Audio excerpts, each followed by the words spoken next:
For today's homework, we're going to explore multiplying with one digit. I want to show you what happens when we multiply. When we normally multiply, we're going to do 7 times 8 is 56, and we're going to carry that 5 over to our tens place. 5 times 8 is 40 plus 5. 8 times 8 is 64 plus 4, 68, 24 plus 6 is 30. Each time we're carrying over, we're moving into our tens, our hundreds, our thousands.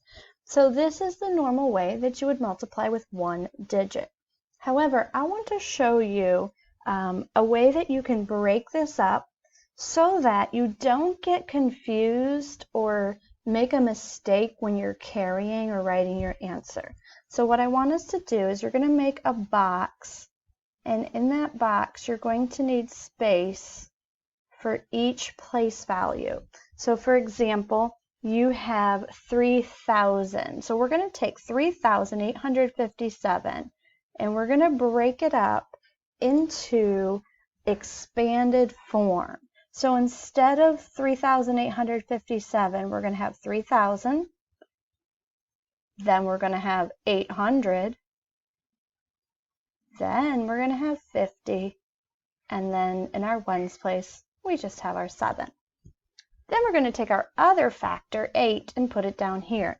And we're going to multiply each of these individually. And as we multiply them, all you have to do is multiply the beginning number and then annex or put the other zeros at the end of the number. So for example, 8 times 3 is 24.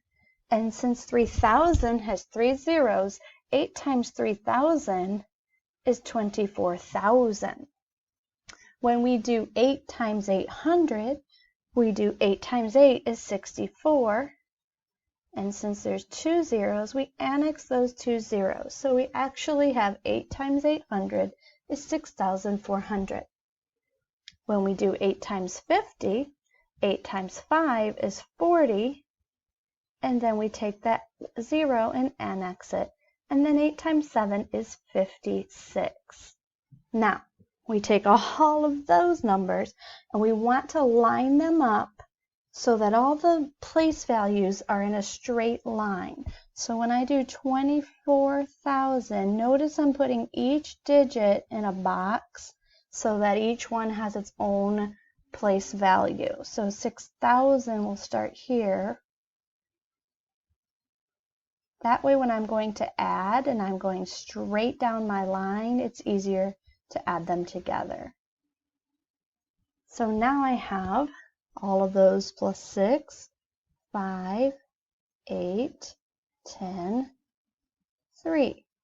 And you will notice that this answer here, 30,856, is the same as the answer that we have here. So if you find it tricky to try to carry your numbers, you could try doing it this way. It's not required, but it is an option. Let's do this next math problem both ways. So let's start with our traditional way of multiplying. We're going to multiply our ones place first. 6 times 5 is 30. 0 times 5, so now we're in our tens place, is 0 plus 3 is 3. So notice what happened there. 6 times 5 is 30. Our 3 moved to our tens place. 9 times 5 is 45. And then 7 times 5 is 35, plus 4 is 39. So we have 39,530. Over here, I'm going to make my box again. Okay, so I'm going to do 7,900. And I don't have any tens, so I'm just going to put a 0 there. It won't matter when I do my addition, but I don't want to lose my tens place, so I'm going to put nothing there, and then a 6. Okay, so 7,906. And then I'm going to put my 5.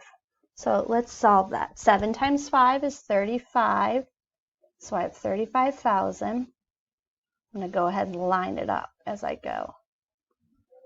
9 times 5 is 45. with 2 zeros. Nothing goes there. 5 times 0 is 0, right? And then 5 times 6 is 30. Since we're just adding, I don't have to put in that 0 in my addition problem. If we were doing something where we had to find the average, we'd want to include it, but we're not doing average, just multiplication. And as you can see, 39,530, we get the same answer.